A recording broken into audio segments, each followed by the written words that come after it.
Hello friends, Agam institute of English में आप सभी का हार्दिक स्वागत है। मॉडल पेपर 13 की अपन बात करेंगे। देखिए, प्रत्येक क्वेश्चन एग्जाम की दृष्टि से बहुत इंपॉर्टेंट है। थोड़ा टेस्ट के लिए थोड़ा सा टाइम लेके टेस्ट कीजिएगा, प्रत्येक क्वेश्चन को समझिएगा, उसके बाद में अपने आंसर जो है वो टिक करें। प्लीज वीडियो को लाइक शेयर कमेंट जरूर करें। थैंक्स। अब देखिए, फर्स्ट क्वेश्चन की अपन बात करें और फर्स्ट क्वेश्चन जो दे रखा है यहां, in learning the new language multilingualism is. देखिए, पहले तो क्वेश्चन को देखिए क्या कह रहा है कि यदि अपन लर्निंग की बात करते हैं और लर्निंग किसकी करते हैं अपन, न्यू लैंग्वेज की, तो जो मल्टी लैंग्वेजम जो है उसका रोल क्या है। तो मल्टी लैंग्वेज का मतलब यहां हमारी मदर टंग से है, नेटिव लैंग्वेज से है। तो जो हमारी नेटिव लैंग्वेज जो है वो किसी भी फॉरेन लैंग्वेज को सीखने में काफी हेल्प करती है। हमारी जो मदर टंग जो है वो हमारी संपत्ति है, हमारा एसेट है। क्लियर है? तो ये ध्यान रखना। तो कभी भी मदर टंग जो है वो फॉरेन लैंग्वेज को सीखने के लिए इंटरफेयर बर्डन का काम नहीं करती। ठीक है? वो काम किसका करती है? वो एक एसेट का काम करती है, एन एसेट। ध्यान रखना कि यदि आप लर्निंग कर रहे हो, learning the new language multilingualism is, तो multilingualism is an asset. Clear? वो इंटरफेयर नहीं करेगी, वो बर्डन नहीं बनेगी, वो मेथोडोलॉजी नहीं होगी। ठीक है? क्योंकि एब्स्ट्रैक्ट जो आइडिया जो है, एब्स्ट्रैक्ट वोकैबुलरी जो है, एब्स्ट्रैक्ट वोकैबुलरी सिर्फ और सिर्फ मदर टंग के यूज से ही सीखी जा सकती है। ठीक है? अलग अलग जो लिंग्विस्टिक है उनकी अपनी अलग अलग राय है, मल्टी लिंग्विज्म को लेकर चर्चा नहीं करने वाले। अपने सेकंड सेंटेंस की अपन बात करें, mother tongue influence can be effectively minimized in classroom by. Mother tongue influence can be effectively minimized, कि जो मदर टंग का जो इन्फ्लुएंस जो है वो क्लासरूम के अंदर आप कम से कम कैसे यूज कर सकते हो। क्योंकि हमारा मेन मोटिव जो है ना वो टारगेट लैंग्वेज है, और यदि टारगेट लैंग्वेज को हम छोड़कर मदर टंग के अंदर ही कंप्लीटली आ जाए तो हमारा जो गोल है वो हम प्राप्त नहीं कर पाएंगे। गोल प्राप्त करने के लिए हमें टारगेट लैंग्वेज का ही यूज करना होगा। और ऐसा क्या किया जाए कि क्लास के अंदर जो मदर टंग जो है, हमारी नेटिव लैंग्वेज जो है, उसको कम से कम उसका यूज किया जाए, जुडिशियस यूज ऑफ मदर टंग जो है वो यूज की जाए। तो देखिए उसके क्या क्या ऑप्शन दे रखे हैं। ये कह रहे हैं giving inputs from the target language in simple graded manner. देखिए, giving inputs from the target language in simple graded manner, बिल्कुल सही बात कह रहा है। Using mother tongue more often, नहीं, क्योंकि मदर टंग का तो अपने क्या करना है, यूज कम करना है ना, तो ये तो ऑप्शन नहीं हो सकता अपना। ठीक है, चलिएगा। Giving example from mother tongue, it means भी आप मदर टंग को क्या कर रहे हो, बढ़ावा दे रहे हो। Giving a lot of exposure in target language. अब देखिए हमारे पास दो आ गए हैं ऑप्शन। एक तो आ गया giving a lot of exposure in target language, एक है giving inputs from target language in simple graded manner. तो सबसे बेस्ट ऑप्शन हमारा ए हो जाएगा कि सिंपल ग्रेडेड मैनर के अंदर टारगेट लैंग्वेज जो है उसका क्या किया जाए, प्रेजेंटेशन किया जाए। थर्ड क्वेश्चन की ओर आए, why learning language why learning English as a second language, कि जब आप इंग्लिश को एक सेकेंड लैंग्वेज के रूप में सीखते हो, ठीक है, तो क्या करना चाहिए। Mother tongue should not be used by the learners. पहला ऑप्शन दे रहा है कि मदर टंग का जो यूज है ना वो बिल्कुल भी नहीं करना चाहिए। फिर कह रहा है there is no role of mother tongue in learning, बिल्कुल रोल होता है जी। ठीक है, ये भी ऑप्शन हमारा सही नहीं है। The use of mother tongue will फैसिलिएट learning, बिल्कुल सही बात कर रहा है कि जो मदर टंग जो है ना वो किसी भी फॉरेन लैंग्वेज को सीखने के लिए एक फैसिलेटर का काम करती है, एक हेल्पर का काम करती है, लर्निंग को इजी बनाती है। तो हमारा जो ऑप्शन है वो सी हो जाएगा इसके अंदर। क्लियर। अब देखिए फोर्थ क्वेश्चन की ओर अपन आए। फोर्थ क्वेश्चन के अंदर दे रखा है which one of the following is not true about the status of English language across the world। देखिए which one of the following is not true, सही नहीं है। किसको लेकर? Status of English language across the world. अब क्या कह रहा है कि English as a foreign language बिल्कुल है, सेकंड लैंग्वेज है। English as a native language बिल्कुल है, नेटिव लैंग्वेज इंग्लिश जो है। यदि अपन बात करें यूरोपियन कंट्रीज के अंदर इंग्लिश जो है वो एक as a Latin language use किया जाता है। ठीक है, उसके बाद में अपन नेक्स्ट ऑप्शन की यदि बात करें कि ये दे रखा है English as a heritage language. अब देखिए यदि हेरिटेज लैंग्वेज की बात करें तो हेरिटेज लैंग्वेज जो होती है ये माइनॉरिटी की होती है। समझ में आ गई बात कि ऐसे अल्पसंख्यक की जो लैंग्वेज होती है, अल्पसंख्यक भाषा जो होती है बोली जाने वाली, वो हेरिटेज लैंग्वेज कहलाती है। जैसे पंजाबी लैंग्वेज जो है ये हेरिटेज लैंग्वेज के अंदर आएगी, सिंधी है हेरिटेज लैंग्वेज के अंदर आएगी। ठीक है, तो जो सही नहीं है ना इंग्लिश को लेकर, क्योंकि इंग्लिश एक हेरिटेज लैंग्वेज नहीं है, इंग्लिश एक इंटरनेशनल लैंग्वेज है, फॉरेन लैंग्वेज है, सेकंड लैंग्वेज है, नेटिव लैंग्वेज है, बट हेरिटेज लैंग्वेज नहीं है। और इन्होंने पूछा कौन सा सही नहीं है, तो हमारा ऑप्शन जो है वो सी हो जाएगा। फिफ्थ क्वेश्चन की अपन बात करें, children can best learn a language when they have. एक बच्चा जो है ना वो किस प्रकार से बेस्ट लर्निंग कर सकता है? ठीक है, व्हेन दे हैव, जब उनके पास क्या हो, इनहैबिशन, ए प्रोफिशिएंट लैंग्वेज टीचर, मोटिवेशन और गुड टेक्स्ट बुक। देखिए चार ऑप्शन बड़े ही खतरनाक दे रखे हैं इसमें। इनहिबिशन दे रखा है और प्रोफिशिएंट लैंग्वेज टीचर दे रखा है और सबसे इंपॉर्टेंट यदि इसके अंदर बात करें तो वो है मोटिवेशन। एक बच्चा किसी भी फॉरेन लैंग्वेज को तभी सीख सकता है जब वो मोटिवेटेड है। बिना मोटिवेशन के कोई भी काम पॉसिबल नहीं है।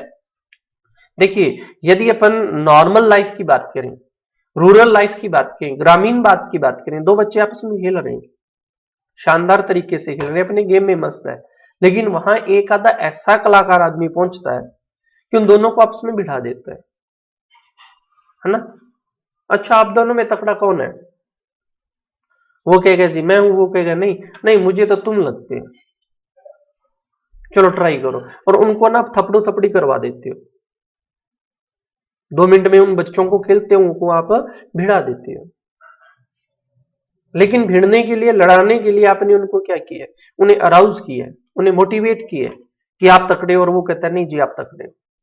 तो किसी भी जब बच्चे की बात आती है, चिल्ड्रन की बात आती है, तो कोई भी चिल्ड्रन जो है वो तभी सीख सकता है जब वो मोटिवेटेड रहेगा। क्लियर है? और मोटिवेशन मींस जो क्या होता है, makes more eager to do something. छोटे छोटे ऐसे एफर्ट्स करना ताकि एक स्टूडेंट जो है वो ईगर हो सके, उत्सुकता उसमें बनी रहे कुछ नया सीखने की। तो इसका जो बेस्ट ऑप्शन जो है वो मोटिवेशन है। अब देखिए 6 क्वेश्चन की अपन बात करें, process writing approach could be described as, process writing approach could be described as. देखिए जब राइटिंग की अपन बात करेंगे तो राइटिंग जो है वो हमेशा बॉटम अप अप्रोच होती है, ध्यान रखना। इसका ऑप्शन ए हो जाएगा, बॉटम अप अप्रोच।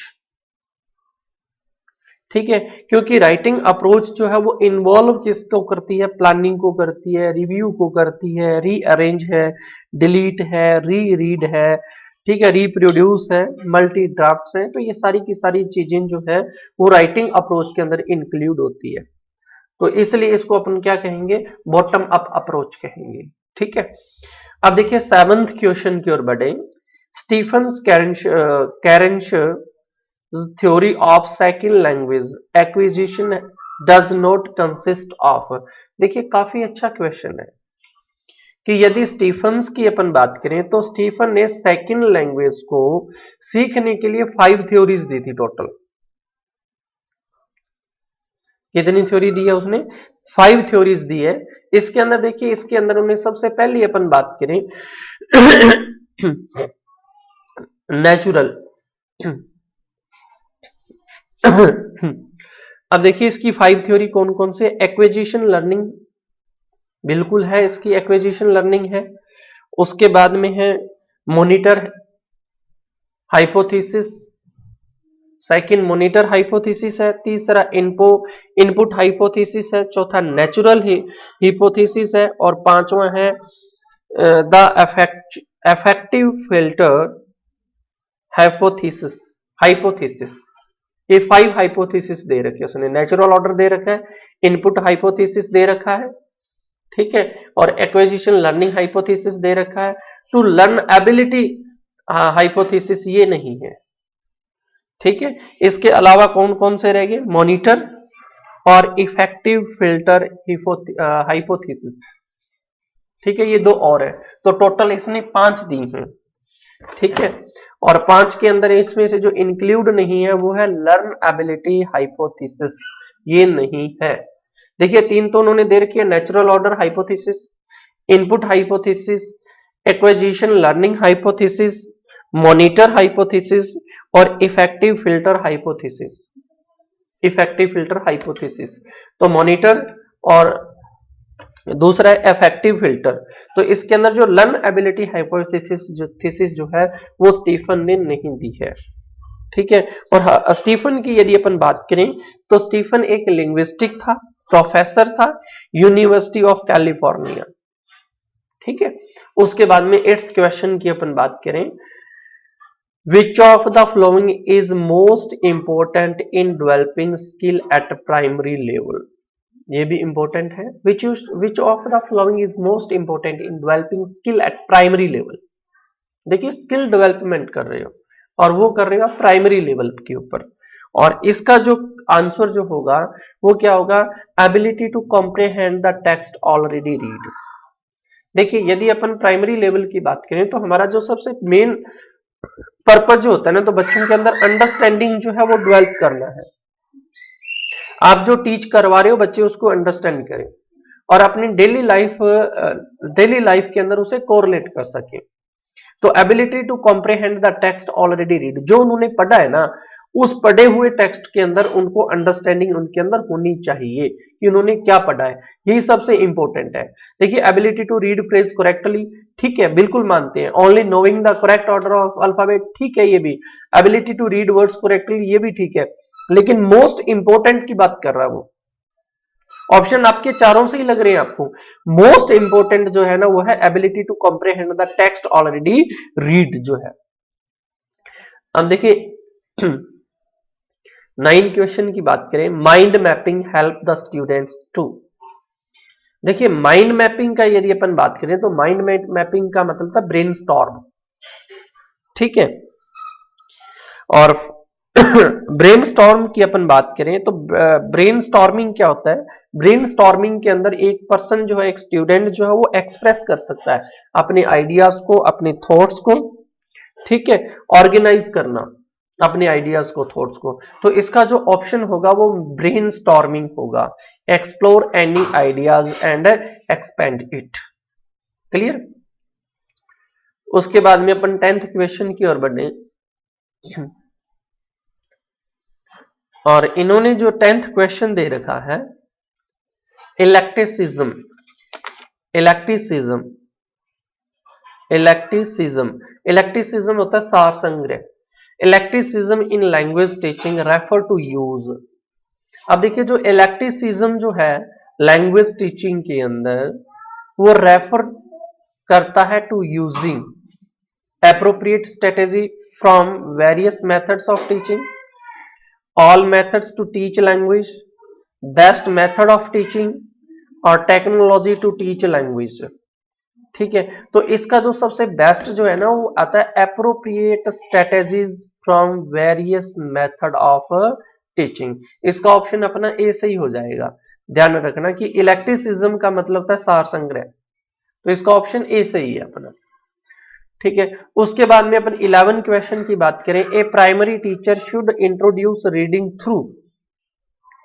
और प्राइमरी टीचर जो है और वो रीडिंग करवा रहा है, तो रीडिंग जो है उसकी किसके थ्रू होनी चाहिए? Stories, picture, alphabet, books only और phonic teaching.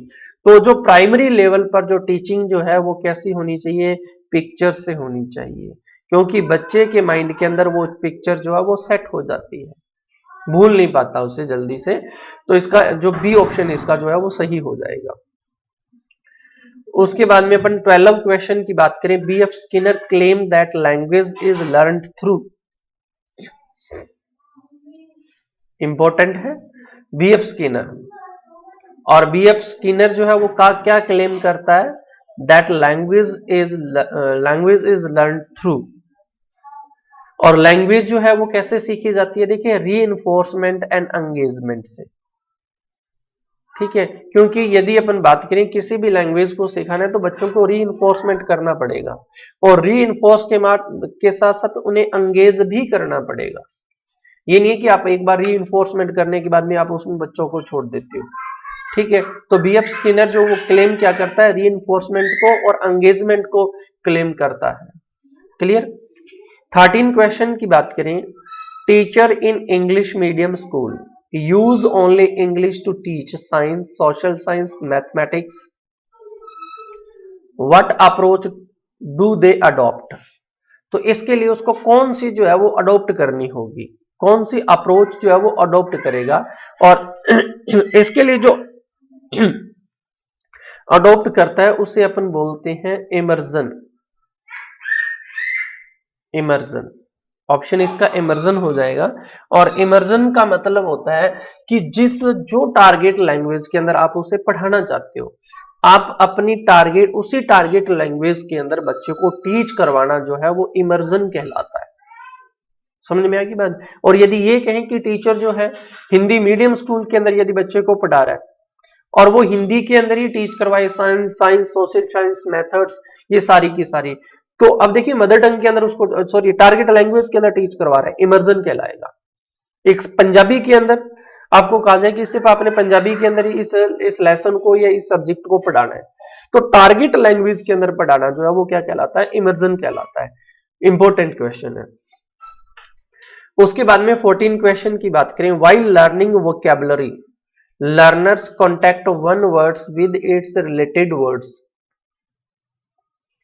the words which can occur before and after it, what is this technique called? अब देखिए, आपको पहले भी बताया था कि यदि आपने किसी भी स्टूडेंट की वोकैबुलरी को इंक्रीज करना है, और वोकैबुलरी को इंक्रीज करने के लिए जो सबसे मोस्ट इंपॉर्टेंट चीज है कि हमें उनको टेक्स्ट पढ़ाना पड़ेगा। टेक्स्ट पढ़ाओगे, टेक्स्ट पढ़ाएंगे तो वो वर्ड जो है उस वर्ड का यूज किस सेंस में किया गया, किस प्रकार से उस वर्ड का यूज किया जाता है ना, किस प्रकार से अपने उसको अप्लाई करते हैं, तो ये सारी चीजें स्टूडेंट जो है वो एक टेक्स्ट के माध्यम से ही सीख सकता है। ठीक है, अदर कोई वे नहीं है कि आप स्टूडेंट की वोकैबुलरी को इंक्रीज कर सको। और ये जो मेथड्स कहलाता है, इस मेथड्स को क्या कहलाते हैं? कोलोकेशन कहलाते हैं। कोलोकेशन, ये ध्यान रखना, उस मेथड्स का नाम है कोलोकेशन, इंपॉर्टेंट है। उसके बाद में 15 क्वेश्चन की अपन बात करें, और 15 क्वेश्चन के अंदर है, which of the following consider words, which of the following considers words and words chunks as basic for language learning. अब देखिए, यदि चंक की बात करें, चंक का मतलब था टुकड़ा, वर्ड्स चंक्स, शब्दों के जो टुकड़े जो है। अब ग्रामर ट्रांसलेशन मेथड है, which of the following consider, कौन सा कंसीडर करता है? ग्रामर ट्रांसलेशन मेथड करता है, डिक्शनरी अप्रोच करता है, वर्ड अप्रोच करता है, या लेक्सिकल अप्रोच करता है? और इसका जो ऑप्शन जो है ना वो लेक्सिकल अप्रोच होगा, क्योंकि टुकड़ों की बात कर रहा है वो। अब देखिए, लेक्सिकल अप्रोचेस क्या होती है? लेक्सिकल अप्रोचेस के अंदर कुछ फिक्स फ्रेज होती है या वर्ड्स होते हैं, उन फ्रेजेस का, उन वर्ड्स का अपने यूज करते हैं। ठीक है, उसी वे के अंदर हम यूज करते हैं, उसके अंदर किसी प्रकार का कोई जो है वो चेंजिंग नहीं किया जाता, लेक्सिकल अप्रोचेस के अंदर आती है। तो विच of the flowing consider words and words chunks का मतलब शब्दों को टुकड़ों के अंदर प्रेजेंट करना। ये बेसिक फॉर लैंग्वेज लर्निंग क्या है, लेक्सिकल अप्रोच है। आप किसी स्टूडेंट को जैसे स्टिक के बारे में बता रहे हो, सपोज दैट अपने कहते हैं ना माई स्टिक, हिज स्टिक, हर स्टिक, है ना, एक सीक्वेंस के अंदर, एक फ्रेज के अंदर आप बता रहे हो, good morning, good evening, good afternoon, how are you, I am fine, तो ये लेक्सिकल आइटम्स के अंदर आते हैं। उसके बाद में 16 क्वेश्चन की बात करें, विच of the following is not a prescribed level of teaching. अब देखिए यदि अपन इसकी बात करें, देखिए रिफ्लेक्टिव भी अपन पढ़ते हैं, अंडरस्टैंडिंग भी पढ़ते हैं और मेमोरी भी पढ़ते हैं। ठीक है, रिफ्लेक्टिव है, अंडरस्टैंडिंग है, मेमोरी लेवल है, प्राइमरी लेवल की बात अपनी करते हैं, है ना। अंडरस्टैंडिंग जो सेकेंडरी की अपन बात करते हैं, और सेकेंडरी के ऊपर रिफ्लेक्टिव थिंकिंग की बात आती है। तो इसके अंदर जो वर्ड नहीं आता वो तीसरा नहीं आएगा, डिफरेंशिएट। क्योंकि आप किसी भी स्टूडेंट को एक ही मेथड को, सॉरी एक ही टॉपिक को आप अलग अलग मेथड्स के जरिए क्लास के अंदर टीच करवाना पॉसिबल नहीं है। ठीक है, क्योंकि हम मेथड्स तो वो अप्लाई करते हैं ना कि जो जीनियस है वो भी समझ सके, और जो सबसे लोअर क्लास, लोअर स्टूडेंट है वो भी उसको अंडरस्टैंड कर सके। मेथड्स तो हम वो अप्लाई करेंगे ना, डिफरेंट प्रकार के मेथड्स थोड़ी अपन अप्लाई करेंगे। ठीक है, कि जी अब मोस्ट ब्रिलियंट स्टूडेंट के लिए ये मेथड्स है, उससे कम वालों के लिए मेथड है, उससे कम वालों के लिए मेथड है, और जो बिल्कुल बच्चे जो हैं जिनको जिनका अंडरस्टैंडिंग लेवल बहुत कम है, तो आप इस मेथड से इसको पढ़िएगा, तो ये नहीं होता। तो इसका ऑप्शन डी है जो नहीं है प्रिस्क्राइब्ड के अंदर। Cognitive code approach focus more on, और यदि कॉग्निटिव कोड की अपन बात करें, कॉग्निटिव कोड जो है ये हेल्प करना है लर्नर को to give a clear understanding of grammatical rules. ठीक है, कॉग्निटिव कोड जो है ये किसमें हेल्प करता है, ये हेल्प करता है टू अंडरस्टैंड, या कह दे help the learner to give clear understanding of grammatical rules.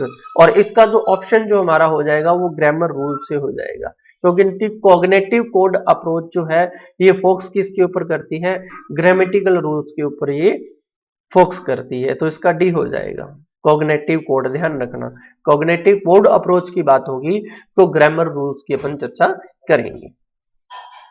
उसके बाद में नेक्स्ट क्वेश्चन की अपन बात करें, 18 क्वेश्चन की, और 18 क्वेश्चन के अंदर दे रखा है constructivism, constructivism approach to language learning promotes. और जो कंस्ट्रक्टिविज्म अप्रोच जो है टू लैंग्वेज लर्निंग, ये किस चीज को प्रमोट करती है, a child centred approach, classroom noise, a teacher centred approach, culture of science. देखिए कंस्ट्रक्टिव, कंस्ट्रक्टिव का मतलब क्या होता है कि स्टूडेंट के अंदर एबिलिटी क्रिएट करना अंडरस्टैंडिंग की, ठीक है, उनके आइडियाज को एक सिस्टमेटिक ढंग से प्रेजेंटेशन करने की, ये सारी की सारी बातें आती है। तो ये चाइल्ड सेंटर्ड है, ठीक है, न कि ये टीचर सेंटर्ड होती है। उसके बाद में 19 क्वेश्चन की बात करें, while drafting a notice student में be instructed to use, simple सा क्वेश्चन है, डायरेक्ट लैंग्वेज, जिस भी लैंग्वेज के अंदर आपने लिखना है उसी डायरेक्ट लैंग्वेज का आप यूज करोगे। 20 क्वेश्चन की बात करें, is a particular way a learner prefer to learn a second और foreign language, is a particular way way a learner prefer to learn a second or foreign language, cognitive style, cognitive process, behavioristic approach और literal approach। यदि इसकी अपन बात करें तो ये cognitive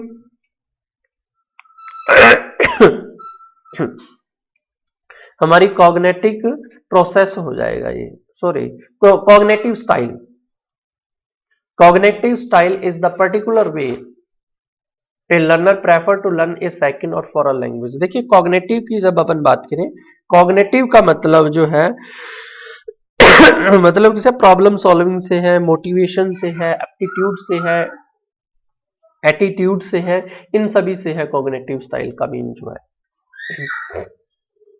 अब देखिए अपन बात करें नेक्स्ट क्वेश्चन की, 21 की, द फॉक्स ऑन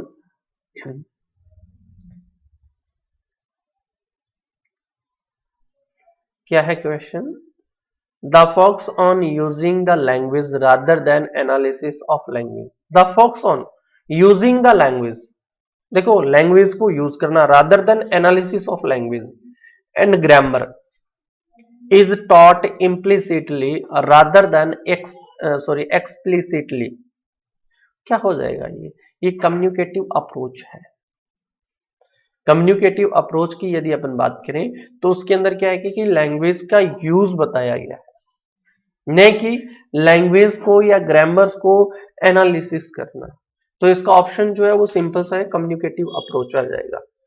उसके बाद में आ गया रिसेप्टिव लैंग्वेज स्किल्स। रिसेप्टिव का मतलब क्या होता है? गेन करना। आप गेन किस प्रकार से कर सकते हो? या तो रीड करके गेन कर सकते हो या सुनकर आप गेन कर सकते हो।